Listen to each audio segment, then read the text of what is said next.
Canada just relocated hundreds of beavers into its dying wetlands, not as a rescue mission, but as a radical experiment.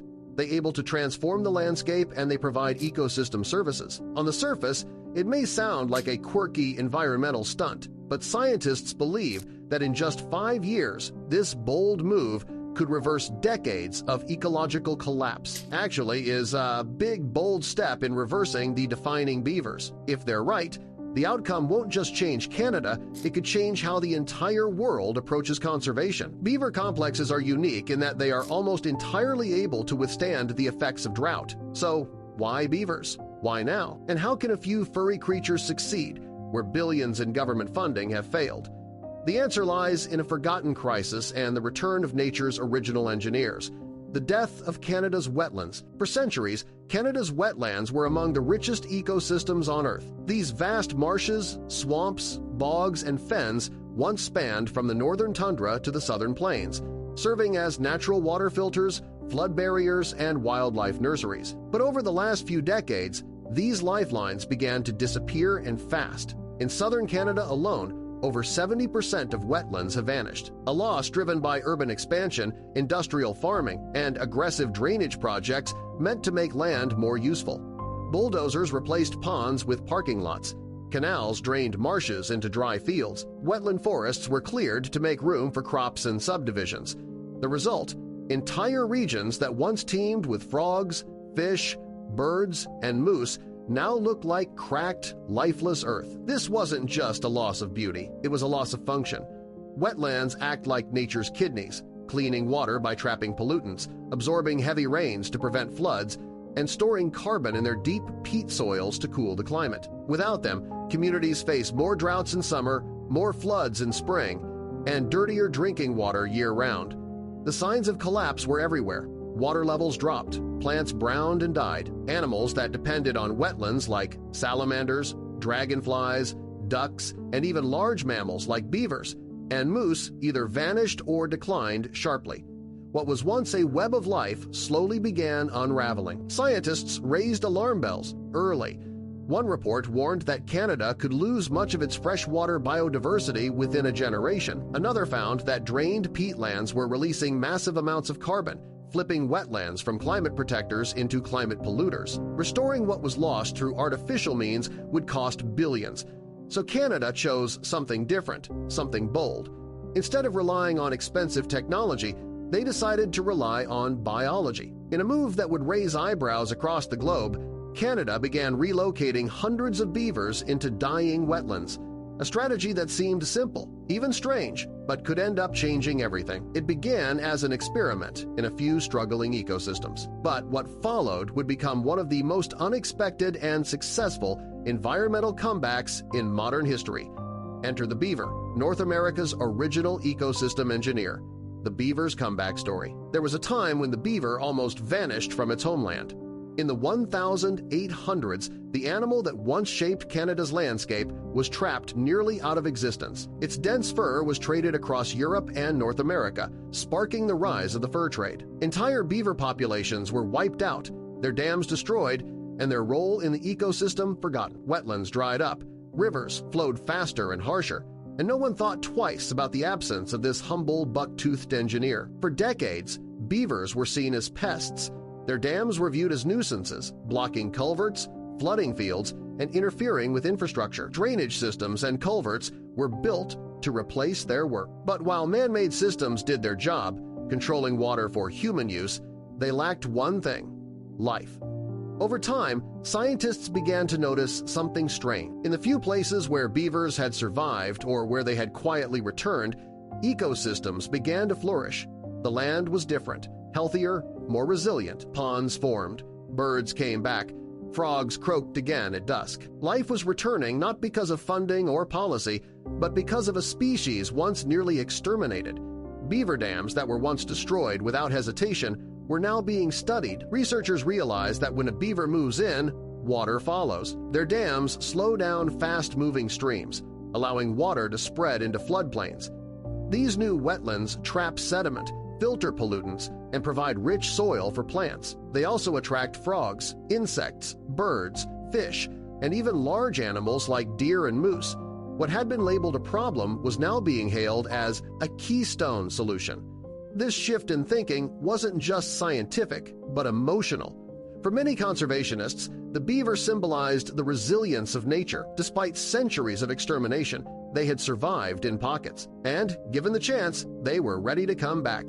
Provinces like Alberta, Saskatchewan, and British Columbia led the way, revisiting old laws and shifting public perception. New studies indicated that beaver-made wetlands were more effective and cheaper than man-made alternatives.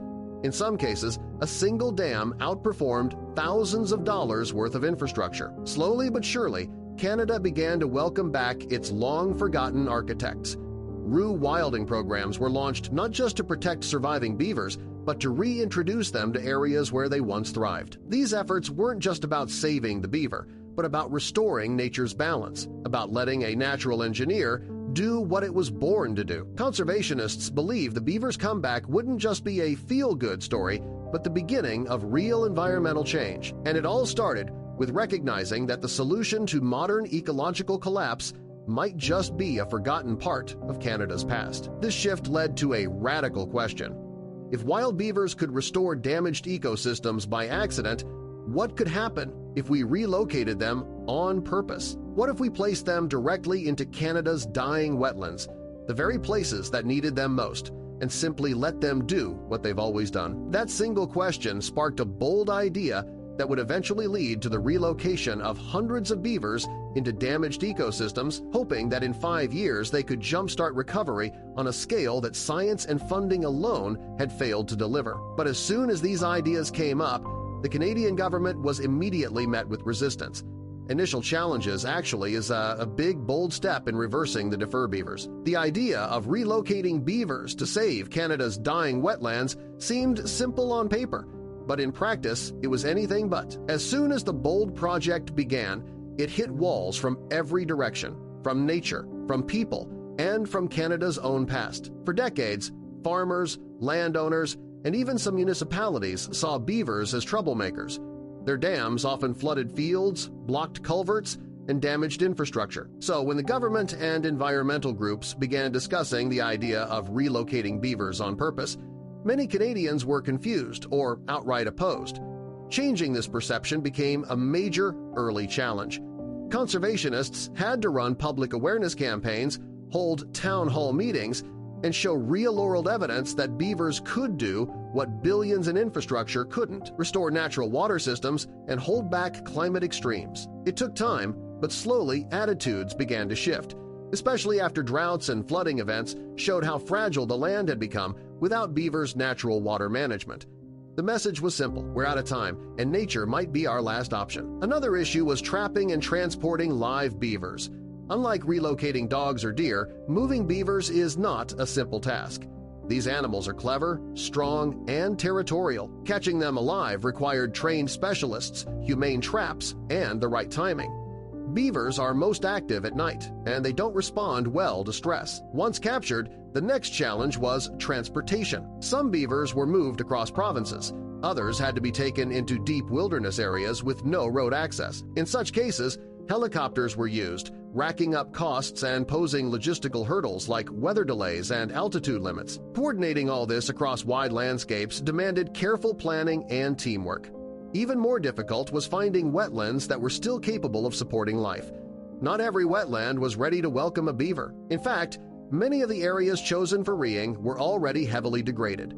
Some were too dry, lacked trees and shrubs for food and dam building, or had been polluted over years of agricultural runoff. Releasing beavers there without preparation would have been a death sentence. Before any beaver could be released, ecologists had to conduct full assessments by checking water flow, vegetation, and ecosystem balance. This process slowed the project significantly since suitable sites were fewer than expected. In some cases, teams had to first prepare or restore small parts of the environment before introducing the animals. Lastly, the lack of natural dam infrastructure is another. In regions where beavers had been gone for over a century, the landscapes had changed dramatically.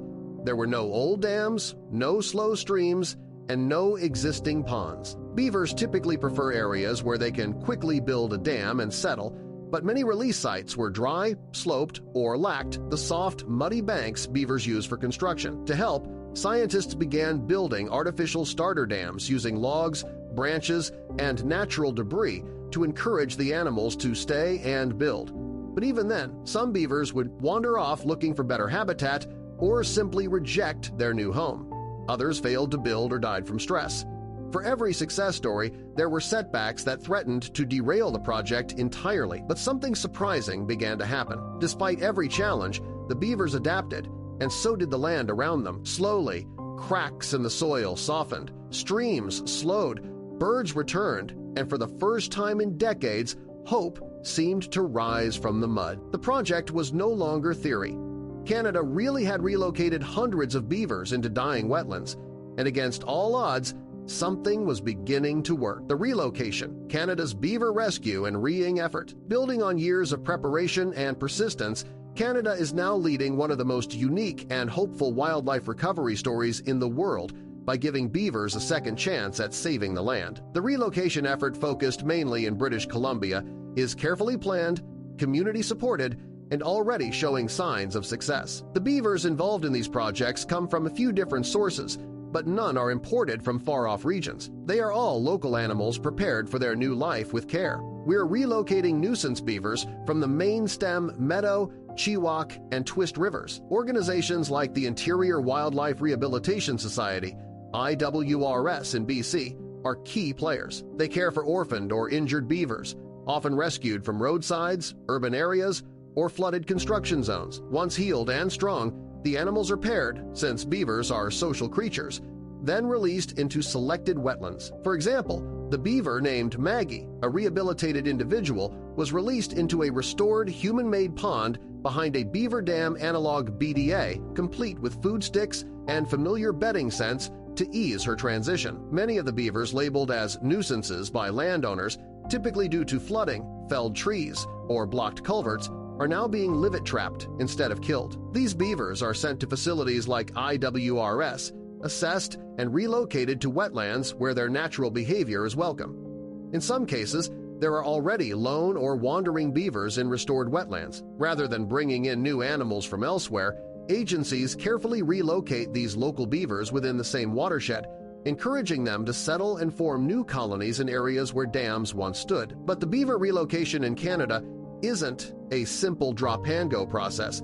It's a thoughtful, science-backed movement to heal damaged ecosystems using nature's own engineers. Through a mix of rehabilitation, conflict resolution, and habitat preparation, Canada has successfully begun placing beavers into dying wetlands, starting with real individuals like Rudy, Judy, and Maggie. And it's only the beginning because more challenges have been coming up. When nature clashed with the modern world, as Canada's Beaver Relocation Project gained momentum, success brought a new wave of challenges that were more complex than what the early planners had anticipated. The very traits that made beavers so useful to wetland restoration, like their relentless dam building, also caused unexpected problems, especially when mixed with modern infrastructure and human activity. One of the first major problems was unintended flooding. While beaver dams slowed water and helped revive dying wetlands, they also sometimes backed up water into roads, farmland, and even neighborhoods. In certain areas, small rural bridges were damaged or access roads washed out. Local landowners who had once supported the idea of beaver reintroduction began to express frustration. They wanted the environmental benefits without the water creeping into their backyards or damaging their crops. Suddenly, local governments were stuck between ecological progress and angry communities. Another issue was beaver relocation failures. Not every beaver stayed where they were dropped. Some left the chosen wetlands and wandered into less ideal areas, including active farmlands or private properties. These escapees caused problems all over again, chewing trees, blocking culverts, and flooding fields. Scientists and wildlife officials then had to track their movements, which meant setting up expensive monitoring systems or repeatedly capturing and relocating the same animals. The question wasn't just how to move beavers anymore, but how to keep them where they were placed. There was also a clash with modern infrastructure. Beaver dams are wonderful for nature, but not so much for stormwater drains, culverts, or municipal flood systems. In some towns and cities, beavers blocked key drainage routes, leading to backups and even localized flooding. This created tension between conservationists and city officials, as a few municipalities considered removing the dams entirely. Others took a harsher stance and proposed euthanizing the beavers, believing the project had gone too far. This sparked divided opinions, especially when footage of drowned roads or flooded basement hit local news stations. Lastly, the project began facing rising climate extremes. Wildfires and droughts are increasing across Canada, threatening not just the newly restored wetlands, but the beavers living in them. During dry years, many of the streams lack enough water for beavers to survive, forcing them to leave or perish. In other areas, fires tore through newly built habitats, setting progress back by years. While Canada had hoped beavers would be simple, low-cost helpers of the land, their wild nature reminded everyone that restoration is rarely easy and nature never follows human plans exactly. But the scientists were not about to give up. They were going to find solutions. How Canada overcame the challenges. Canada didn't give up when the Beaver Relocation project started running into trouble. Instead, conservationists, local governments, Indigenous leaders, and scientists came together to find creative solutions. By collaborating effectively, they transformed this challenging experiment into a model of modern ecosystem recovery. The first step was installing beaver deceivers to control water levels. One of the biggest problems caused by relocating the beavers was unintended flooding. But instead of removing the dams or relocating the beavers again, engineers introduced a smarter fix: beaver deceivers. These are pipe systems installed through beaver dams that allow water to pass through at a controlled rate. These devices lower the water behind the dam just enough to prevent flooding while keeping the beavers satisfied. Communities that were once flooded could now safely coexist with beavers. It was cheaper than removing dams or fixing flooded roads repeatedly. It also avoided disturbing beavers, which would cause them to abandon their dam and move into human areas again. Still, not every problem could be solved with clever engineering. In some areas, the damage had already been done. Roads were washed out, fields were drenched, and patience was wearing thin. After the initial excitement wore off and problems started, some locals turned against the project, but conservation groups didn't give up. They launched outreach campaigns showing how beavers help fight wildfires by keeping wetlands wet. People learned how beaver ponds refill groundwater and store water during drought. Videos, town halls, and even school programs helped change the conversation. Instead of blaming the beavers, more landowners started asking how they could make space for them. First Nations communities who had long respected beavers as ecosystem engineers were brought deeper into the process. Indigenous experts helped choose relocation sites based on their understanding of the land. Elders helped guide the release of beavers like siblings Rudy and Judy in Nicola Valley. The initiative also helped ease tension with landowners, as many areas trusted the guidance of local Indigenous leaders. Sites managed in partnership with Indigenous groups saw better results. Then in dry or damaged areas where beavers might not stay, scientists built BDAS, man-made starter dams that mimic real beaver dams. Beavers were more likely to stay and build on these structures. BDAS also stored water and helped green up the land before beavers even arrived. At Howarth Creek, these structures helped Maggie, a rehabilitated beaver, settle in successfully. The BC Wildlife Federation installed 71 BDAS across 6 pilot sites to prepare for future relocations. Beavers can be unpredictable, but technology helped reduce that risk. GPS collars tracked beaver movement after relocation. Remote water sensors monitored how beaver activity changed, stream flow, and wetland recovery. This real-time data helped identify what worked and what didn't, so future relocations were better planned. Thanks to these strategies, Canada turned a high-risk gamble into a blueprint for ecosystem revival. The hard part was over. What came next would change everything. The water returns. The results of Canada's bold beaver relocation efforts were nothing short of remarkable. Within just a few weeks of being released into targeted wetlands, the beavers went straight to work by building dams, digging channels, and reshaping the landscape. Their instinctive engineering slowed the fast-moving streams, causing water to pool behind their newly built dams. These changes triggered a quiet but powerful transformation. Dry soil, once cracked and lifeless, became soft and moist again. Water slowly seeped into the ground, recharging the area like a natural sponge. Soon after, native plants like grasses, sedges, and reeds began to reappear. Seeds that had been buried and dormant for years now had the conditions to sprout. These green shoots invited insects, and those insects brought frogs, birds, and small mammals. The impact was visible not just to locals, but even from space. Satellite images showed a green bloom spreading out from the beaver ponds. These living wetlands, sparked by the activity of just a few animals, were bringing the landscape back to life. Beyond just visual beauty, these changes had real environmental benefits. The beaver ponds helped reduce seasonal flooding downstream by holding back excess rainwater and releasing it slowly over time. This natural water control reduced erosion, protected nearby farmland, and prevented damage to roads and infrastructure. Even the local fish population benefited as deeper pools created by the dams became safe habitats during dry months. One of the most dramatic signs of success came from the sounds. In places that had once been silent for years, people began to hear the croaks of frogs at dusk, the splashing of fish in calm waters, and the morning songs of returning birds. Wildlife camera traps also captured images of otter, moose, and even predators like lynx exploring these renewed wetlands. The return of water brought with it the return of balance, and it wasn't just about the animals or the land, but about hope. In a time of growing climate uncertainty, the success of the Beaver Rewing Project showed that nature, when given the right tools and a little patience, could still heal itself. The beavers were no longer just survivors, but stewards of renewal, and their efforts had ripple effects across the ecosystem.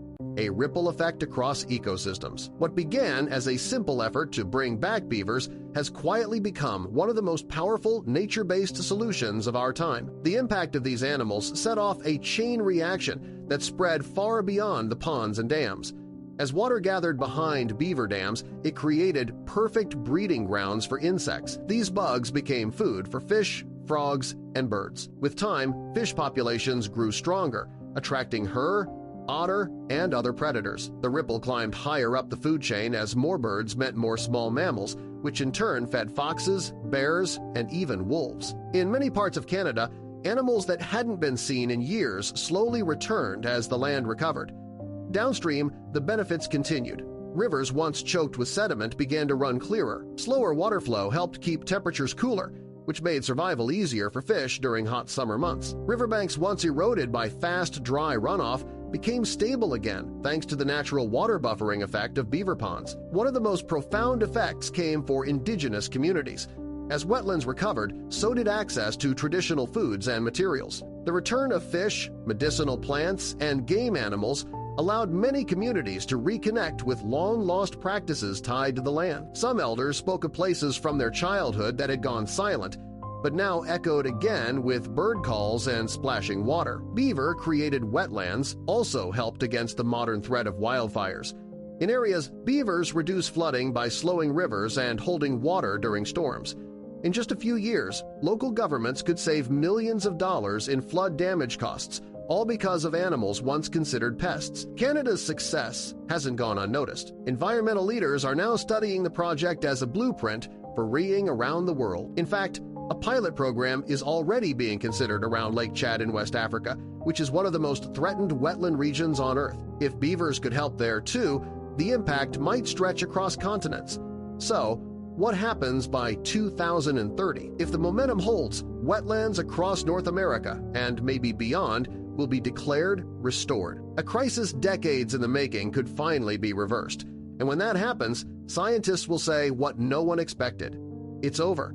Not the planet or the fight, but the collapse of wetlands. And it all started with small, furry builders. What do you think about Canada's beaver relocation? Thank you for watching. See you in the next.